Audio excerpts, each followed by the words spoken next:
Guys இன்னைக்கு நாங்கள் homemade potato chips பண்ண போகிறோம். அதுக்கு ஒரு பொட்டேட்டோ எடுத்து பீல் பண்ணிக்கலாம்.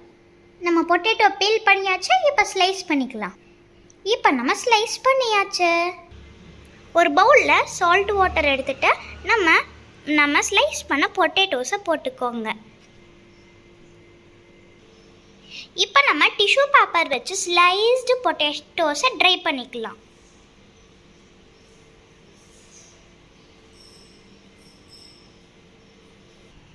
இப்போ நம்ம ஆயிலை ஹீட் பண்ணிக்கலாம். இப்போ நம்ம பொட்டேட்டோஸை ஃப்ரை பண்ணிக்கலாம்.